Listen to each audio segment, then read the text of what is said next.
Halo sahabat Katolikpedia, sekarang sudah bersama saya Kak Putra.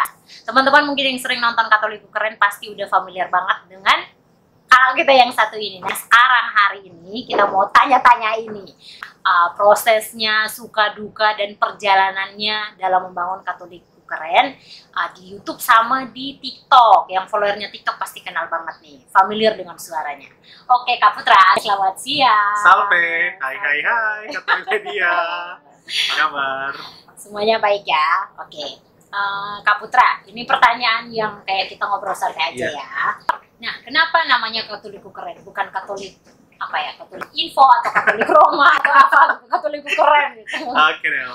Oke, terima kasih Del, pertanyaannya sangat bagus. Jadi berawal dari pengalaman nih di kampung halaman, bukan dengan mantan, tapi dengan teman-teman seperjuangan dalam gereja. Jadi setengah orang muda Katolik itu tidak bangga dengan imannya dan bahkan meninggalkan gereja. Dan bisa dibayangkan, waduh, udah setengah nih yang meninggalkan gereja. Penerusnya siapa gitu? Gereja ini bisa ditutup gitu. Dan kesedihan itu membuat aku bertanya nih, apakah terus meratapi atau bangkit dan bersaksi? Nah itu ya Del, aku sampai, aduh Tuhan, kayak gagal gitu kan. Gagal untuk mempertahankan mereka. Dan akhirnya aku waktu itu sudah, puji Tuhan sudah berkarya sebagai YouTuber juga. Dan sudah 3 tahun berkarya terus sebagai content creator juga di Katolikku Keren, Edel. Dan ya puji Tuhan terus berkembang. Dan apa ya, pengalaman tadi yang sangat-sangat menyedihkan, setengah dari orang muda Katolik itu sudah meninggalkan imannya, itu puji Tuhan, Tuhan ganti dengan orang-orang baru yang luar biasa. Bahkan ya sudah hampir sekitar 200 orang mungkin yang terpanggil menjadi Katolik lewat channel ini, bisa menjadi berkat.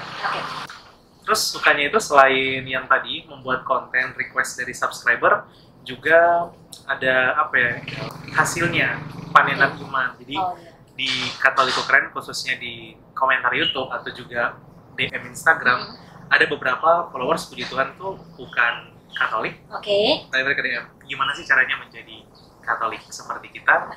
Dan aku biasa nanya, apa alasan terpanggil dan di konten mana kalian terpanggil gitu? Oh, konten ini tentang Bunda Maria dan sebagainya. Jadi senang gitu. Akhirnya karya kita bisa menjadi berkat dan membuat juga orang mengenal Katolikan.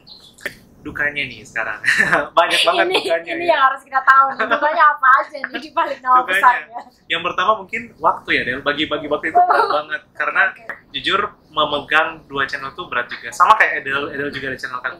Satu tenda, jangan lupa subscribe teman-teman. Selain Katolikpedia ada satu tenda juga. Aku selain Katolikku Keren ada juga angka dan data channel. Jadi konten itu kayak on the spot, kayak dia Trans 7 gitu, 7 negara terkenal dan sebagainya kayak gitu. Justru aku kenal kakak dari situ. Katolikku Keren gitu. Iya. Bagi-bagi waktu. Jadi aku biasa Senin, Selasa, Rabu apa gitu. Misalnya angka data channel. Kami sampai Sabtu. Jadi kayak gitu banget. Tapi pernah dapet hate nggak? Komen-komen pasti pernah dan hate mungkin aku baca. Tapi aku lihat dulu apakah ini kritikan yang membangun atau hujatan. Dan syukur di YouTube itu sudah ada apa namanya filter kata-kata. Jadi kayak mereka bilang, wah sesat, wah inilah apa segala macam, Katolik ini segala macam. Nah itu syukur nggak bisa muncul lagi. Dan kita tentu terus maju untuk berkarya. Itu sih dukanya, itu kadang kita harus bisa cepat-cepat move on nih dari komen-komen yang seperti itu. Ada juga yang kayak mungkin request sih, jadi request tapi kadang nggak sesuai dengan semangat dari Katolikku Keren gitu. Jadi nggak enak gitu loh. Maksudnya kayak, Min bikin kayak gini tentang ini dong. Tapi kayak sepertinya ini nggak cocok deh gitu ya. Nggak cocok dengan menunjukkan sisi kerennya kita gitu. Oh ya, jadi kayak nggak bikin mental dong nggak sih, kayak komentar-komentar yang kayak negatif banget gitu.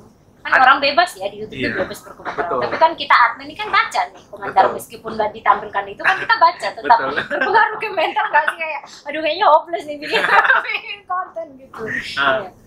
Berpengaruh di mental mungkin ada, tapi nggak terlalu gimana ya, karena Tuhan Yesus aja banyak yang nggak mau nyukai, apalagi kita. Yang penting kita melakukan semuanya untuk Tuhan, bukan untuk manusia gitu. Dan dan mungkin pasti kita tidak bisa menyenangkan semua orang ya. Jadi sebaik apapun konten kita pasti akan ada beberapa orang yang kayak nggak suka dan lain sebagainya, tapi kan kita tetap terus mewarta karena ya kita bikin konten untuk misalnya umat di segmen ini yang suka Katoliko Keren itu menampilkan sisi Katolik tapi versi anak muda. Oh iya. Jadi iya, versi iya. simpelnya. Iya. Tapi banyak juga orang-orang tua di situ. Oke. Adik kami juga banyak di situ, tapi intinya Katoliko Keren itu versi orang muda. Orang muda zaman now. Iya, berarti zaman now, dan konten-kontennya itu lebih ringan dan lain sebagainya gitu. Jadi sesuatu yang berat dibuat sesimpel Sesimpel mungkin mungkin. Oh, dengan oke, oke. gaya anak muda gitu. Nah, ya kan dia tahun 2020 berarti pas Covid ya. Iya, betul. Nah, oke.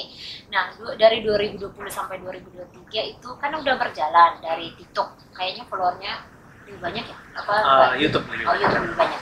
Tapi FYP itu sering ya, atau lebih keren. Iya. Nah, artinya FYP nggak mungkin dong stok di medsos aja, pasti nyampe lah ke gereja.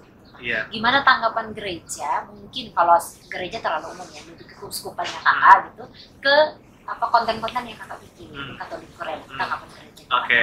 Tanggapan gereja, ya puji Tuhan, sebagian besar bagus, baik. Terus, Bapak Uskup juga support. Oh, keren. Bapak Uskup Manado juga support.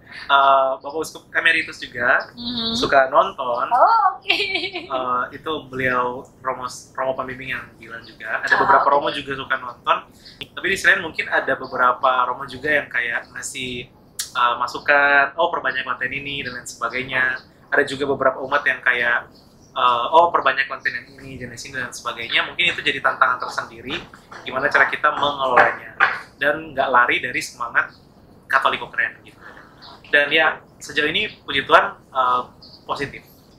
Nah, tadi kan sempat nyinggung soal orang muda Katolik. Iya. Nah, ini kan dari pengalaman aku ya, banyak sekali orang muda, aku nggak tahu kalau Kak Putri gimana ya, yang menganggap semua Kristen itu sama aja. Iya.